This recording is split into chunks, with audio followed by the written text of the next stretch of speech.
अकबर से लेकर जहांगीर तक शाही जूतों से कैसे अपनी पावर दिखाते थे मुगल बादशाह।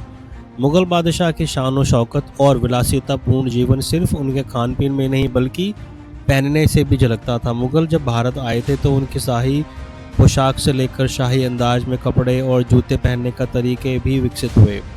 मुगलों की रईसी उनके भव्य वस्त्रों, जड़ों, पगड़ी, खूबसूरत आभूषणों के लिए याद किया जाता है। मुगलों की शाही शान के प्रतीक उनके जूते भी थे। अकबर से लेकर जहांगीर तक यहाँ के उनके दरबारियों द्वारा पहनने वाले जूते भी बड़े खास हुआ करते थे। इन मौक़ों के अनुसार उनके जूते अलग अलग हुआ करते थे। खास तरीके के जूते पहनते थे मुगल। मुगल सल्तनत न सिर्फ ताकतवर बल्कि दुनिया के अमीर राजवंशों में से एक हुआ करती थी। मुगल काल में लोग अपनी शाही पहचान के लिए कुछ खास चीज़ें पहनते थे। इसमें कोई दो राय नहीं है कि उनके कपड़े खास होते थे, लेकिन उनके जूते भी खास हुआ करते थे। मुगल बादशाह और शहजादे खास तरीके के मोजरी जूते पहनते थे। मुगलों के वैभव और शान को ध्यान में रखते हुए खास मोजरी जूते उनके लिए बनाए जाते थे। ये ऊपर की ओर से मुड़े हुए और नुकीले होते थे। ये था सबसे खास जूता।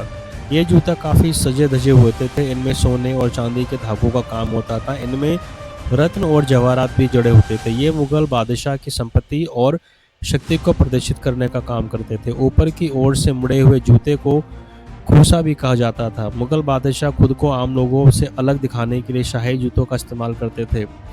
मुगलों का सबसे खास जूता कफशा कहा जाता था, जो कि मुगल शासकों द्वारा ही पहना जाता था। सोने के धागे से होता है काम। कफशा के आगे एक बूंद का जूता हुआ करता था, जो कि खास मौक़ों पर ही पहना जाता था। यह कई क्वालिटी के चमड़े से बना होता था। कफशा मुगल बादशाह सिर्फ औपचारिक तौर पर इस्तेमाल करते थे। कफशा को सोने, चांदी के धागों, मखमली, अस्तर और रत्नों से सजाया जाता था। यह जूता मुगल बादशाहों की रईसी का प्रतीक हुआ करता था। और एक और जूता होता था जिसका नाम था खुर्द नौ। यह जूता हल्का और आरामदायक हुआ करता था, जिसे कि मुगल दरबार के अधिकारी, कवि और कलाकार जैसे लोग पहनते थे।